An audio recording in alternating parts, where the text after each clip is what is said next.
Coming up on Two Bid SoCon, we are talking Furman's season sweep of Samford, ETSU taking down UNC Greensboro, and Chattanooga beating Western Carolina to grab sole possession of first place in the SoCon. All that and more after a word from our sponsor. Two Bid SoCon is brought to you by The Ben Burnett Show. Sports, politics, anything else you're looking for. Weekends on Extra 106.3 in Atlanta or wherever else you get your podcasts.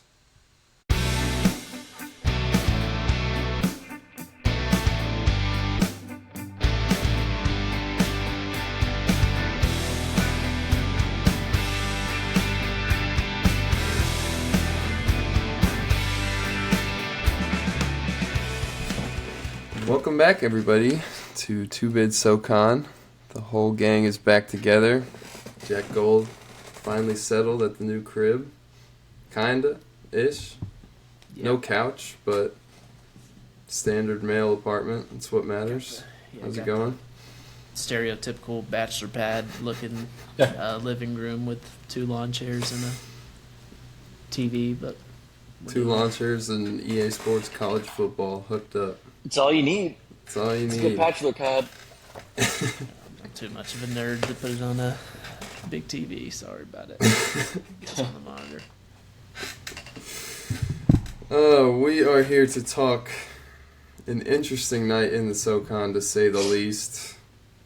Maybe the most notable, Furman sweeping Samford. Samford now losers in 3 of their last 4. What's wrong with Samford? Somebody want to explain to me what's going on? Jack, thoughts?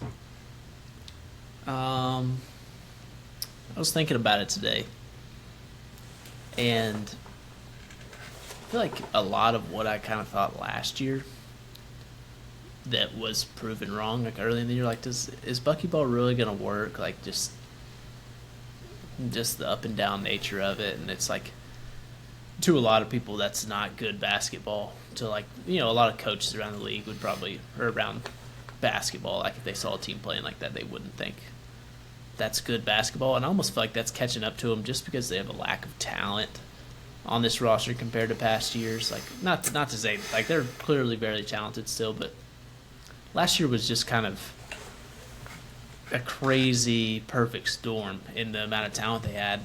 And this year you can't like Jaden Brownwell's awesome. Like, and he's been their best player, but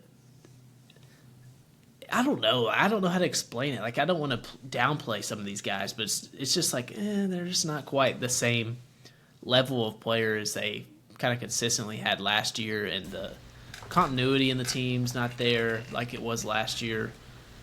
You know, I talked about this in the episode recently, like about Holloway, like what even goes on out there. Like, I think it's on both of them. Like, I think Holloway's clearly at fault, but I think it's also like the program. Like, what do you have to do to get him involved? Like, is his confidence shot? Like, have the coaching staff done that, which I'm sure they haven't, but are they just not putting him in good positions? Because Colin Holloway is a guy who early in the year looked like he was going to be a first team lock, and now he's like, yeah, he's not even averaging 10 points on the year right now. And we talked about this pre-show. Like, who knows what he's putting up in SoCon play if you look that up. It's just, there's just a lot. Rylan Jones, I don't feel like it's been as effective, which that's not Rylan Jones' game. Like, he's not a takeover guy, but you need to surround talent around him. And, like, I almost feel like he feels the need to kind of take over the reins sometimes. And that's just not the kind of player he is. It's just kind of confusing with them. And all this said, like, they could still win in Asheville, and I wouldn't be shocked. But it feels like they're very reliant on needing the other team to fall apart for a little bit, which is kind of buckyball. Like, that's kind of what it is. But it's almost feels like every game they're begging for the other team to have just some mind-numbing turnovers that lead to a big run for them, and that's not always sustainable. Right. I would completely agree, because last year, to your point, there's a few times where I'm like, this will not hold up, but then they had that star power of Achor and Jermaine Marshall to kind of pick up some of that slack, and then they'd have the role players, if they weren't having the best game, to kind of help out. But it seems like this year, I know Brownell has been their guy. He hit 25 tonight, kind of brought them back in it.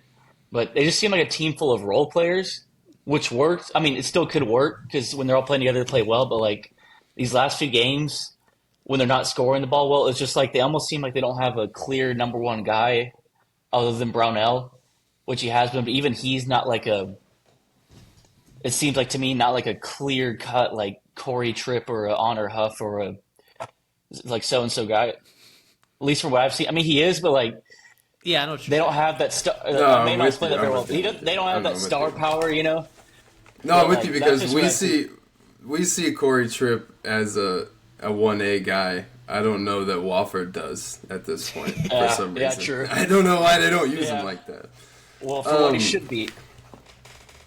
Yeah, I'm with you guys completely on this. I just think there's not the same depth of talent that they had, especially last year.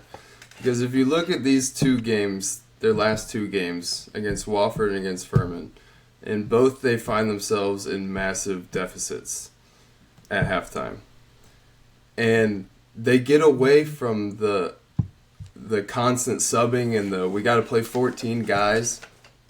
And when they end up playing like 6 or 7 guys and a half, that's when they start coming back. When Josh Holloway, Trey Fort, Rylan Jones, Jaden Brownell, and Lucas Walls are on the floor is when they start to chip away at deficits and get back into games. And Colin Holloway played 3 minutes in the second half tonight.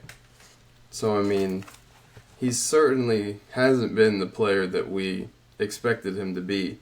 But it's like when they have the 5 right guys on the floor and they actually stick with them now, that's what like digs them out of these holes.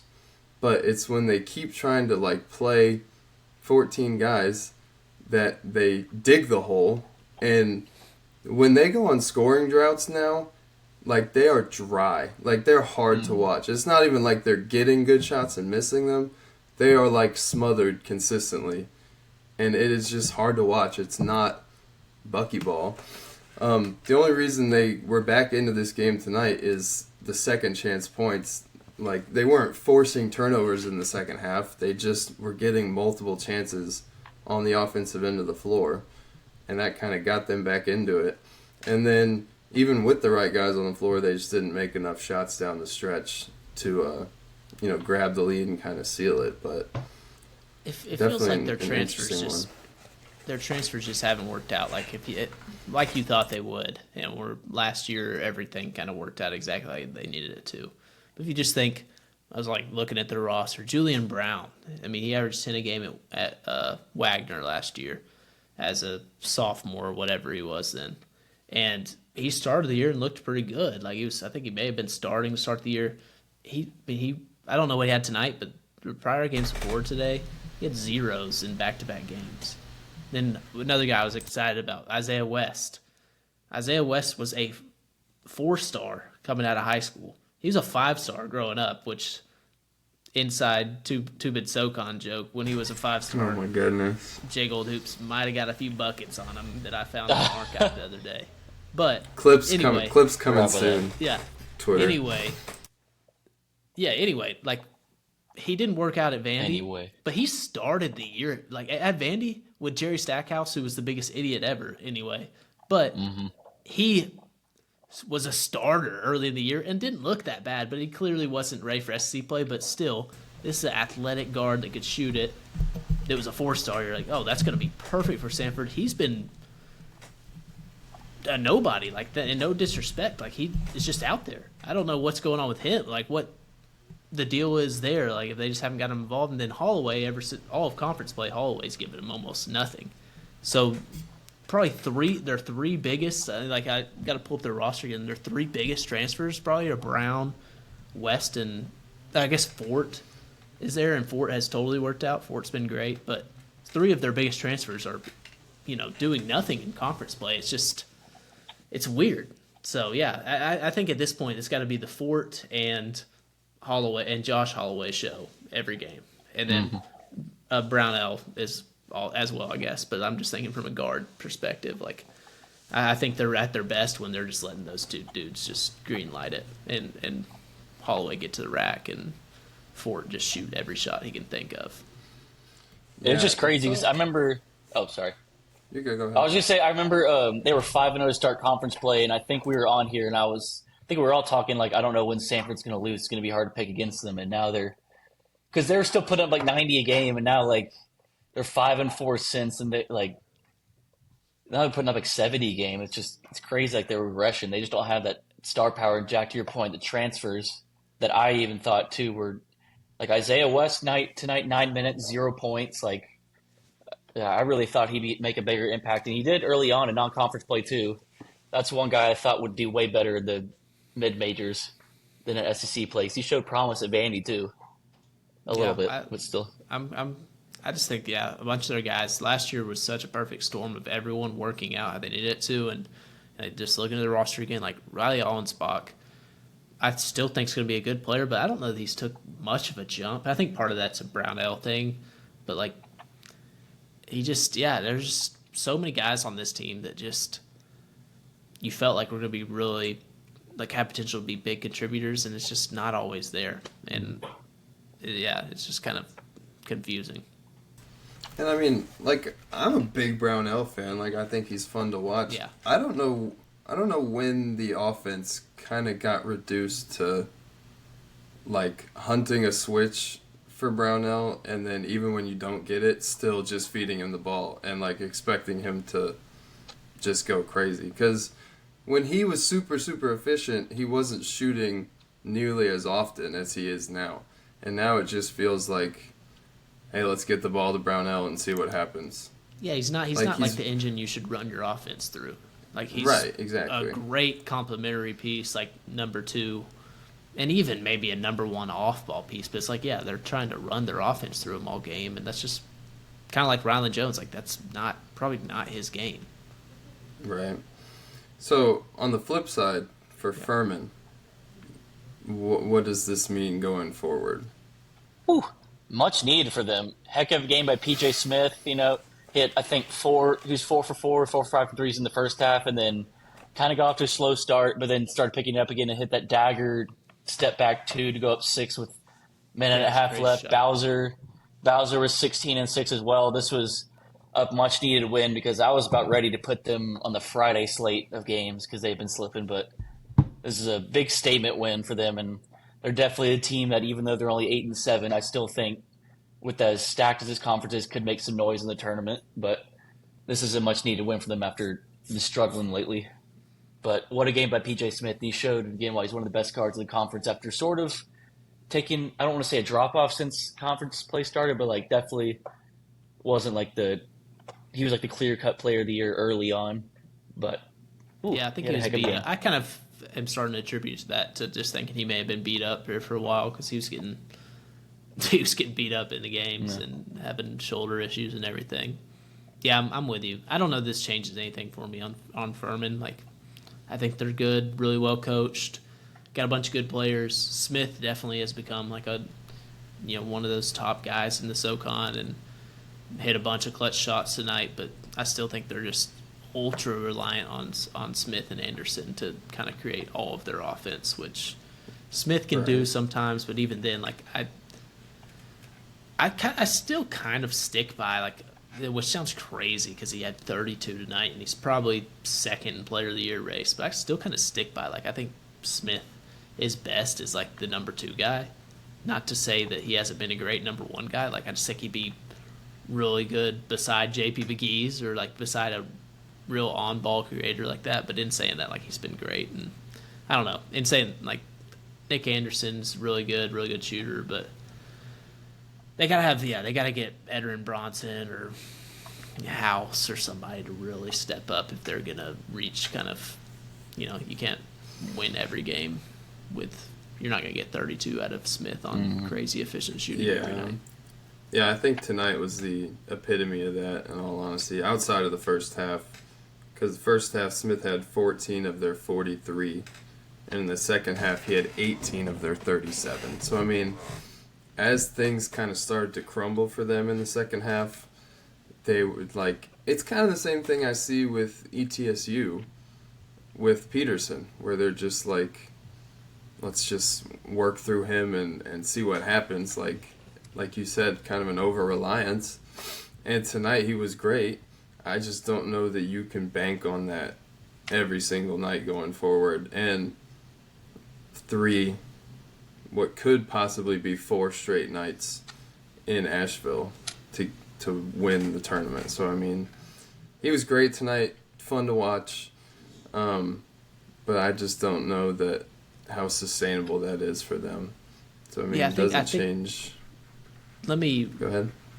fix my I think Smith needs an equal for them. I guess less of what I think about Smith. Maybe it's more of Furman.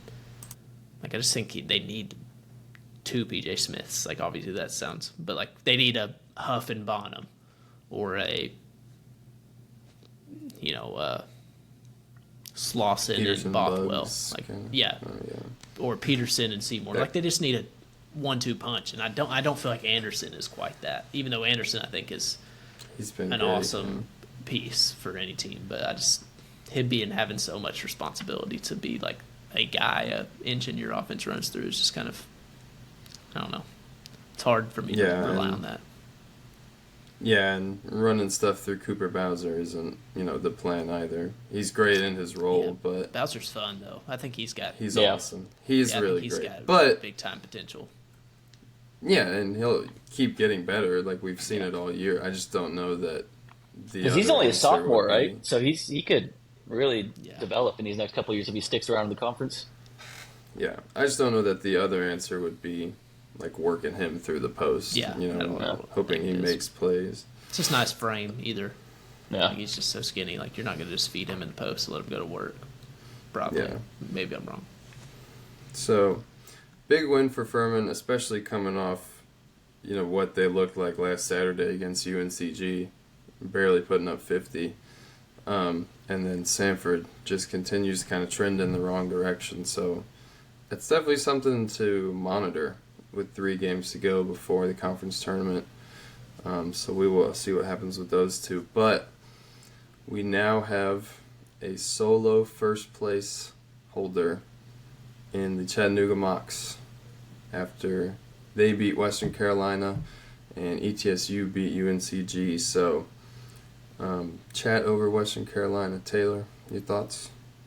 Man, first of all, Western Carolina, even though they're 4-11 in conference play, I got to give them props for at least they've really improved since the start of conference play. Because early on, I was like, they might only be able to beat the Citadel, but it picked up some wins. Marcus Kell has been amazing lately. I was about to say it's one guy. He's been so good. He's been so good. He really had because he won Player of the Week last week, right? 2 weeks in a row.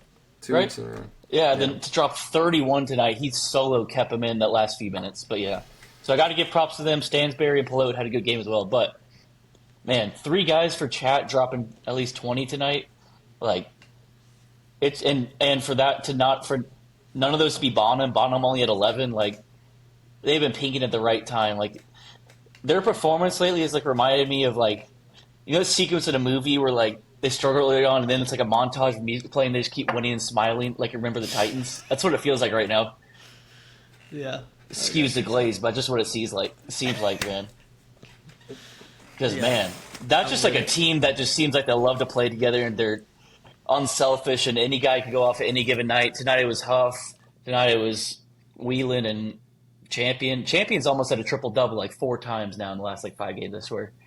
But, man, also I got to say, I've never seen a guy be so good at drawing a foul and a 3 than Honor Huff. I swear it's happened in the last 6 games in a row. I wanted to bring twice. This up. It's unreal, and he's not really flopping either. That's the crazy part. He's really not. How stupid are you? They just foul him all the time.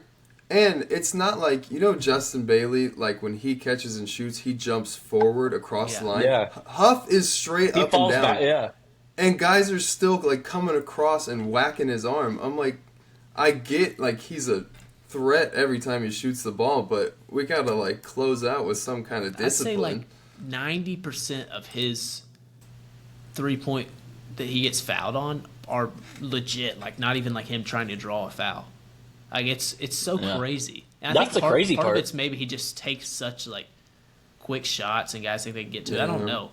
Like it just the nature of how he shoots it. Like he just gets it off so quick in tight spaces. But yeah, it's unreal. Like why do we keep? It's at least once or twice a night. Like it's and it's consistent too. I don't understand it. I really don't. It shocks me. Maybe it's because he's 5'10", so like, oh, I could get this, and then he shoots it so quick, and then just knocks him off his feet. But yeah, it's never seen anything like it. Yeah, that's the thing too. Like what? I don't know. I feel like I would understand it more like when you're jumping up, really trying to like say Kevin Durant, you're jumping trying to get a contest, and you might get out like this is a 5'10" guy that you're tackling every time he takes it through. Why? I mean, I get why. Like you don't want him to shoot, but how? How does he get fouled so much? It's pretty crazy. Yeah, I'm with it. I have no idea. What I do know is Frank Champion's playing his way into a first team selection. Yeah. In my opinion, because tonight he goes 8 for 10 for 21 points, and he's like Vonterius Woolbright almost. Like it's triple double watch every single night, and like you see him like throwing the passes, like all the back doors and stuff that he makes, and you look up and he's got 7 assists, and it's like 15 minutes to go. I'm like I knew he was diamond, but I didn't know he was diamond like that effectively. And then just stepping up inside, because he is 6'7" or 6'8", and he's basically been asked to play that kind of 5 spot all year for them. Granted, in Dan Earl's offense, it's a little more versatile and kind of outside and things like so that. Good, but though. yeah, he's constantly got mismatches. I think it's less of being like forced to play the 5 and more of like he's just great at the 5. Like how many times which this is partially maybe the SoCon, like it's a good year. There's no Jake Stevens in this league this year, or BJ Mack, or any of those guys that are Mikal Brown-Jones. There's none of those guys that are just dominant post scorers like that. Like who's the closest dominant post scorer? Like Vilovich or Brownwell, and he's kind of like a slender dude anyway. Yeah, so I think it has been very advantageous that's like this is the year that it is. But I also think like that's where he's at his best is when you put him at the 5 and just let him run the offense for you. And then he's just so much faster than those guys too. Find someone, and like I said before the show, I think it's podworthy. Find someone that loves you like Frank Champion is loved by Sean Paul, the Field 68 mid-major guy. If you want to see that love, look on his Twitter and type in Frank Champion. Shout out that guy. He tweets about Frank Champion after every single Chattanooga win. He loves that guy. What did I say earlier? Like 16. He's like 12 times this year in this calendar year. About him. Yeah. Every day I see him tweet something. It's funny. That should have been like one of those Valentine's cards that one of the teams posts on Twitter. Also, I love you. I love you like Sean Paul loves. We should be that way because me and Matt specifically, like, shout out Frank because he is clutched up. Because we were I put him on my preseason, more of my all SoCon teams, before ever seeing him play. Thank God I didn't look like an idiot. Imagine if he had ended up like some of these other transfers. We're talking about a D2 transfer here. Like I just kind of trusted the highlight tape and then different people who actually follow D2 basketball messaging me about him. But shout out him for clutching up and making us not look like idiots. Yeah, honestly.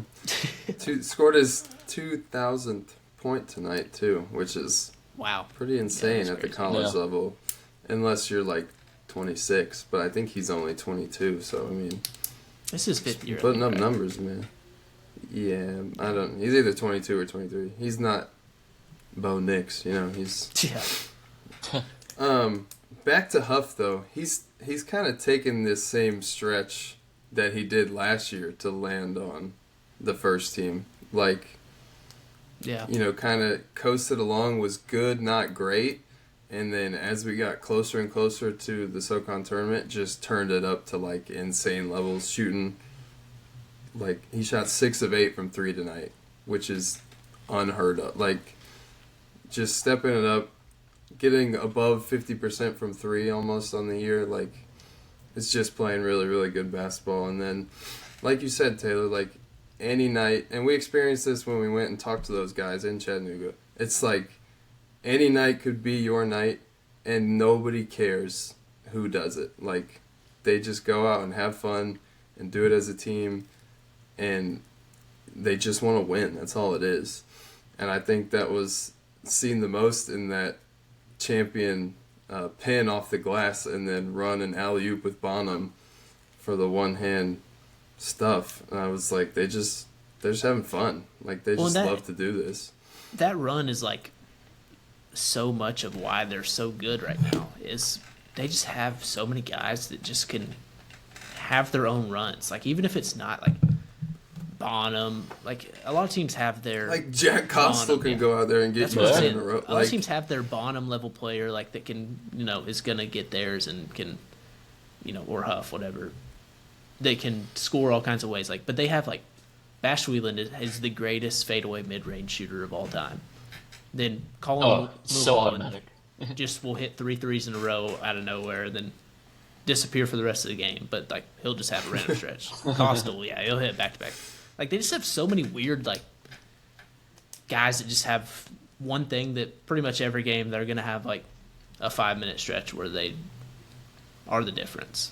And that just makes them so good compared to Furman, like we were talking about earlier. Like, I think Ben Vanderwaal's a good player, but Ben Vanderwaal's not going to take over a game. He's just going to be a good player. Mm-hmm. These complementary guys for Chattanooga will have stretches can also in the game take over offensively where they just randomly, like, just score 8 points or score 5 points in a row. Like, it's pretty crazy how much talent they've accumulated on that team. And even then, like, thinking about what we thought about in preseason, like, I thought Noah Melson was going to start and be a great player, and he barely plays. And shout out him too. I think I picked him to be their X factor. Yeah, I may have too. Like, shout out him. I think he. Who knows if he's on his way out or not? But I think he looks like he's being a good teammate. I think sometimes you can see when people are checked out, and I haven't seen that with him. So that's just we'll see. Thing there. But shout out to Western Carolina, I guess, for punching above their weight class a little bit. I forgot. Marcus Kell, man. I didn't even talk about Western. One more thing. Especially after what happened in their first game. Like, it would have been easy to just lay down. Yeah, this year has been a really good Tim Kraft kind of proof of concept first year, I think. Like, he was given one of the toughest situations in all of college basketball, and there's some positives. Like, right now they're getting close. The season's almost over, and they've continually kind of climbed up. And whereas at the beginning of the year, like, I thought they could, like, there was a world that I felt like at the beginning of SoCon play, like, they could lose every game in SoCon. Their roster, I didn't feel like it was good enough. And, even if it's just revolving around Kell, just becoming prime Kevin Durant randomly, like, still, they have upward momentum. And I think that's like, you can't say the same for the Citadel. You can't say, every year, like, you couldn't say the same for VMI last year. I think Western is that level of team, or felt like that level of team coming into SoCon play, and they've really just continued to build. So I think that's a big thing on Tim Kraft. So I'm definitely in on him right now. Yeah, and I mean, the redshirt year for Marcus Kell, there's got to be something said for a guy playing a year, then sitting out a year, and coming back just like 3 times better. Like, I don't remember hearing his name often when he played as a true freshman, and now he's also playing his way into all SoCon consideration. Might be too late. Might be too late to get a first team nod, but he can get on one of those his way teams. into getting an honorable mention. Yeah, sure. Well, something. He's going to get mentioned. Yeah, I mean, still. Yeah, so the other piece of Chattanooga grabbing the 1 seed, ETSU, 65-49 over UNCG. Chat's rival, giving them a little help. Taylor, you picked this one, so... I did. Actually, I'm going to defend Jack and myself first. When are we going to start getting SoCon injury reports? Yeah. I need to know who's playing. Not to be that guy like a lot of people on Twitter, on SoCon Twitter are with their picks and stuff, but like, I don't care. I'm taking the loss, but I 1,000% would have picked ETSU. I actually had in my text, I had ETSU down before I picked. I'm serious. And then I was like, I've done this before. Well, no, I just assumed someone was going to play, and so I was like, you know what, I'll just take UNCG because it's at home. I was thinking of you texting the Citadel and then editing it and saying, Well, leave that out. I definitely didn't pick the Citadel at first and change it 5 seconds after. I definitely didn't. Like, I just wanted to pick them to win it, and I was like, God, I can't do it. Sorry. I get wanting to protect guys' health, information, whatever you want to call it. But, like, just give me a questionable. Give me a out. You don't have to tell me what's happening. I need status. That's all I need. Dude, no. I have money on the line. Come on. Screw that, actually, no. The fact that I had to sit there and cover the University of Tennessee Chattanooga for a whole year of Jake Stevens getting hurt at the end of the year and just, he might be back. He's just kind of... And just the whole year was, he might be back. He might be back. And I'd asked a billion people trying to figure out if he was going to play, and then I had to see him warming up in the hallway at the SoCon tournament to finally be able to report it. Like, no, screw that. We got to give some timelines on stuff. We got to stop acting like this is sensitive information. The SEC is doing it right. And even the SEC, the coaches are trying to get around it, but, like, SEC has injury reports before every game, like the day before. Questionable, out, whatever. Just like the NFL does, just like the NBA does. Why? Yeah, do it. Just do it. Just give me a tweet 2 hours before tip, whatever it is, a day before, and just say, out, none of your business. I don't need to know what it is. Yeah. Just tell me he's not playing. That's it. Well, that and I just think in general, like, I don't know. I just think it's dumb. Give timelines. I don't think there's any reason not to, like Jaden Seymour turning his ankle and then just crickets, like, yeah. Well, I mean, it's bizarre. he could have broke his ankle for all we know, and he just played through it the rest of the game. He's out for the year. Like, that happens in mid-major basketball all the time, where it's just like, randomly the guy's out. And I love when they actually give you a status, but they just cut the body in half, and they're like, questionable upper body injury. I'm like, yeah. I saw this dude hit his head on the floor. I know he has a concussion. Like, just crazy stuff like that. Taylor, Exactly. You picked ETSU. Your thoughts on this one? Y'all making a lot of excuses. I didn't know either. I picked it right.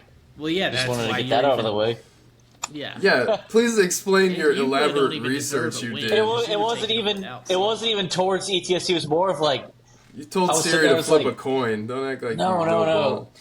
I just don't think UNCG is that good, to be honest.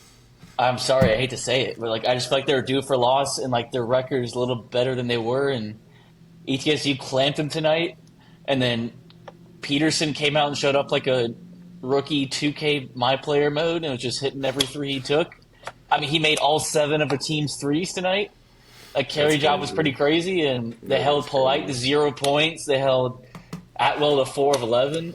I mean, man, him and their defense won that game for him. But it wasn't so much ETSU. It was more of like, man, I just feel like UNCG is due for one of these kind of losses. All season, even though they play well, for some reason, just do not trust them. That's not a knock against them. It's just, I don't know. So I can't, like, they're obviously, can't explain it, I bro. can't go as far as you to say I don't think they're good. Like, not or that they're said not that that good. good. Yeah, didn't say I that. know you're. Yeah. That's not what you mean. There's a but season's worth of evidence. Yeah. Well, I know, but I will say I think this year is going to be a big. I just think it's going to be a big showing of the whole UNCG Mike Jones, because I think UNCG just overachieves every year, in my opinion. Like, and that's such a Mike Jones stat. They're like, does great, but then they've been losing in the first round every year. Like, they just really, when they get to the tournament, like, it just all comes crashing down. They weren't really as good, and it kind of feels like that a lot. Like, they're not quite as good, but they still finish really high, and then it falls apart. It really feels like that this year for me, and I think Giles and Atwell are both good players, but man, like, they feel so much like Furman to me as a roster, just a bunch of guys kind of outside of their top couple guys where you don't feel like you trust. But then coming into today, they're first in the league. It's just, I don't know. I don't want to count them out because I just think they defend and can stay in games and they win close games. And Mike Jones is a good coach, but I just don't know that I believe in the team. I'm with you on that, Taylor. Like, there's something about them that I never feel good about. Like picking them against ETSU today, I did not feel good about that. It was just more of a, man, ETSU lost to Western Carolina without Seymour. Like, Peterson had to go crazy for them even to be in the game against Chattanooga. Like, whatever. I'm not going to take them just because of that. But yeah, they're such a, I can't put my finger on it, but they're just such a sketchy team to me. I'm with you. Yeah, I mean, I like to think ahead about like UNCG's path once we get to the tournament. Because say they land the 2 seed, they're going to end up getting the winner of VMI, the Citadel, which probably VMI. But it's not a gimme anymore. It's, sure. VMI took them to the death basically a couple of weeks ago. And then I think they would get basically Samford if Samford got the 3 seed. If I know how tournaments work. So I mean, yeah. It's gonna be a tough road to win the conference for them when you basically have to go up against VMI, Samford, and call it Chattanooga if they get the 1 seed and get all the way. They would have to have Giles going insane. Like he'd have to get back to that like early. Yeah, he's been slipping lately. Of all the teams, like just looking at the teams, like okay, I think Chattanooga could win it. I think there's a world where Wofford could win it. ETSU, UNCG could both win it. Samford could win it. Furman could maybe win it. UNCG, I would probably feel I can see that world of them getting hot and winning all those games the least. And that's just more of like the high end talent maybe on the other teams. I don't know what it is, but like it just doesn't inspire me, and I just can't put it into words exactly how I want to. But it's just,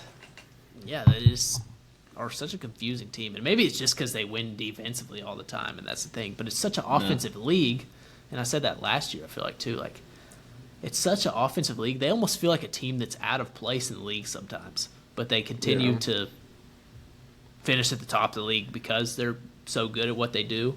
But it feels like come tournament time, that comes to bite them sometimes. Yeah, I mean, on the flip side of this for ETSU, anytime you can get Giles and Atwell to both take 11 shots and get Demetrius Davis to take 11 shots, you're probably escaping with a win in some capacity. And it's not a knock on Demetrius Davis. I just like him in smaller sample size. I want Giles shooting the ball almost 20 times. I just don't want that out of the offense. Like PJ Smith did tonight. That's how Giles should be. And that's when it was working early on. He was shooting like 11 to 20. When he was, and then today when he was like coming off those pin downs and starting to work, that's when UNCG made it a game. And then something changed in the second half from ETSU defensively, and I guess they just said, we're going to make Demetrius Davis beat us. And that's kind of what led to the 33-17 second half. Scoring 17 points and a half is rough basketball. Yeah. ETSU's just good too. Like so they're so healthy. Like what's the deal with Bugs? I haven't even paid attention to that. What's he out for? Does anyone know? I know he had the concussion. I don't want to call it concussion. But he's going to be back. He had some head thing against Samford. I don't remember seeing another injury. Again, screw you guys with the injury report. Like, how do we not? Maybe somebody's reported it, but how do I have no clue when that? I haven't seen anything. So. But yeah, or about the updates. I haven't. If there is, nothing popped up on. Somebody give Peterson's us a shout. Got that takeover gene. Seymour does too. Bugs, I could see having a game like Asamoah had in the tournament. 100%. Just because he's that kind of guy. Like, I meant to say this. Well, I guess I wasn't on the pod last week, but I am super impressed with DJ Hughes. Like, he's the best big. He's the best big they have. When I say less than that, like his body transformation. Like, shout out that guy. He was. I don't have a good word for it. Like, I don't want to call him tubby, like, but he had some. He had Like some he baby was fat. not like physically the most fit guy. Like he was just like almost looked like a football player out there last year. That dude looks like an athlete now, and he could rise up he and got throw down right. everybody. Like shout out him. He had two. Just think of his situation this offseason. He came into the year, was Two transfer bigs the ahead final. of him. Yeah, he was the final big on the team last year. Didn't show a ton of like hope for the next year, and then they bring in two former 4 and 5 star bigs that are 7-footers, and he's the best big on that team. And he's only 6'7". He's undersized. I mean, technically undersized for a center for a big Yeah, position. I've been impressed with him. How he's kind of just transformed his body and his game. Especially when you like put it in the context of him stepping up with, kind of what Davion Bradford turned out to be. And I don't know if Wheeler's been hurt or what's happening with him, but I think neither of them are that good.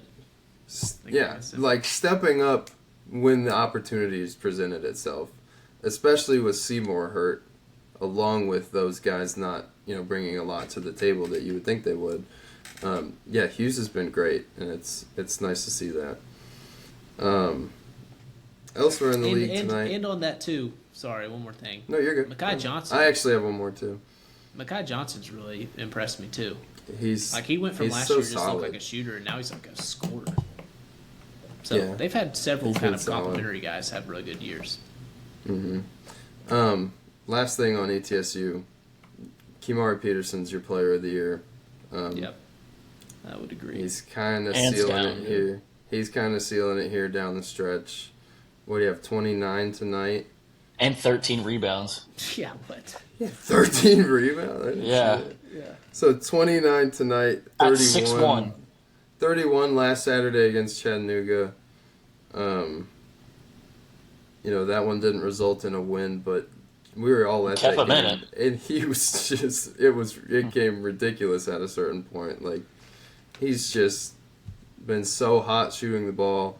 Effective too. It's not like he's just shot hunting. Like he's taking it in the flow of the game. So yeah, he's your player of the year, whether you like it or not. Elsewhere across the league, Mercer, 62-52 over the Citadel. Can't lie to you guys and say I watched this one. I don't know that. I watched a few seconds. I did learn that Overstreet first career double-double, so congrats to him there. 13 and 13. That's about all I took away. Yeah. Marcus Overstreet on Mercer. Oh, yeah. I know who Marco Jackson. Yes, he said who. Brody Fox 23, Ahmad Robinson Poor guy. 21. Just better games across the league this evening. And then, thankfully, we got to see all of Wofford VMI before the other games started. Shout out the slate today. Good, well-timed slate. Yeah, I had 3 games going. That's what mattered. I would just like to say, 82 I was tempted. 43. I was tempted to pick VMI, and thank God I didn't, because I would be in shambles right now. I still lost my best bet, but I almost made it my best bet. It's like 7.5 at home. Yeah. Kind of like that. Jack, that was your best bet, right? Wofford 5.5. That's the easiest money you ever made. Did I take that? Check. I think you did. What'd you cash by? What'd you cash by 34 points? Yeah. That's Jackie Locks. You have the worst record in best bets of all of us. I mean, and 2 of my misses have been like me taking teams that were almost 20-point spreads that lost. So it's just ridiculous. Betting is so ridiculous. Don't bet. Sorry. Like it's fun. Unless you're doing it with the boys, like just for fun. Don't bet. Agreed. Don't expect to get money back. Screw that. I guess the most notable thing from this game is that Kyler Filowich is going viral now for the Rick Perry I saw about shooting just form. pops up on SportsCenter the Barstool, Sports I saw it on House of Center, Highlights. Even though he's 0 for 3 tonight. I think they said he's shooting like 60% doing that. He was. I know he's up to Yeah. He's up to 34% on the year. It He's was, Let me not 34%. sound like a hater. Let me not sound like a hater because I think Kyler Fillich, like I'm not. I he's appreciate getting his an game for all-league, 3 years now. I was cracking up at the VMI broadcast talking about he's been shooting. Which, first of all, I didn't know Rick Barry came to Wofford and worked with him on his free throws. Did y'all hear this story? No. No, I didn't know The that. VMI coaches or the VMI broadcast said that Rick Barry came to Wofford, flew up from Florida, and spent the weekend working with him on the granny shot free throw. We'll see if that's Wow. real. VMI broadcast I feel like is normally pretty good, like so maybe Yeah, I don't they- think they're lying, but Except they I was like, call their what? best player. They Anyway, say their though. best player's name is Cadulas, yeah. But they're really Anyway, good. though, they were hyping up that story. Yeah, they were hyping up that story, and they were like, then they started hyping up Filowich, like, he's really committed to that. That takes a lot of blah blah. First of all, I'm not crediting him for shooting that way. Good for you shooting that way, but I'm not like gonna act like that. Wow, like No, I you think- got to I try think- something when you're shooting. I think Gene, which Gene wouldn't mind me disagreeing with him here. Gene said something about like takes, pride. Like you got to lose your pride shooting like that. No, you lose your pride walking up there and bricking every free throw ever. Anyway, but like I'm getting all off the point here. But the VMI broadcast was like, and he's improved his free throw stroke shooting this way. I was like, yeah, he was shooting 20%. Of course he has. Like he's just got to make one. There was no room for error. Yeah, I It was couldn't like, get worse. He's actually. He was improved also- his- well, yeah. Tell me what the percent is now, buddy. Because I was like, I've watched him 34. airball some granny shots. He was 0 of 3 tonight, so Rick Barry didn't do nothing. If that was true. Yeah. All this to say, still a really good Not that they player, needed it. and my point still stands. Foul him. I want to see him become Rick Barry before I stop. Like he was killing VMI early in the game, just post hooks. Like no, don't let him ever Wrap get a him good up. look until he shows Yeah. that he's prime Rick Barry at the line with that granny Yeah. shot. What do you even call it? Is it a granny shot? Like that's so backyard ball Yeah. that I'm saying It's granny. It's Oh, yeah. granny shot. Yeah. My question is, in the natural progression of being an awful free throw shooter, do you not shoot with your dominant hand, try to shoot with your offhand, at least, and then go to the granny shot? I don't know. I feel Like- like I feel like I'd probably go. I don't know actually. I'd go Granny I- first, probably. I would go to my left hand first. Yeah, Because I got no left, so I don't know. that's true. That is true. But like Gene said, like sacrificing your pride, I don't think you sacrifice as much pride shooting with your left hand. At least like people have Yeah. to be paying attention to notice that you changed hands. Yeah, don't know. I did. Yeah, That's I'm just just my not giving. Yeah, I'm not giving someone credit for.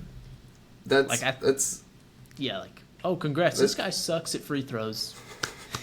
Like you're swallowing your pride there going to the line. that's No, it's He more shot 6 of embarrassing 10. airball He and shot free 6 of 10 last game. Let's go.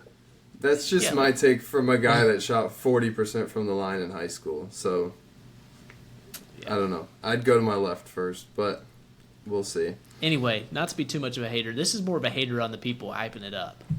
So sorry, Mama Filowich or somebody that if they listen. Like I think he's a very good player. Hey, yeah, he's still a I just- great I just player, think and he's probably the best I think big in it's the league funny right now. that people are hyping that up. I'm like, it's funny that he shoots that way, but it's not like a admirable thing. Like, wow, Yeah, That's Kyler. Yeah. like he's just trying to hit free throws. Like this is not. I don't know. I just Yeah. think it's gotten too much credit for needing to go to that. Anyway, I know it's so mental. In terms of game coverage, that's all we have tonight. A couple notes heading forward as we close in on the SoCon tournament. Number one, we will be there. We got approved for our credentials, so Asheville. What's that look What your for? face is Yeah, saying. what? My bad. You're like, what the? I just was like, what? Are we going? Sorry. All right, Taylor and I are going.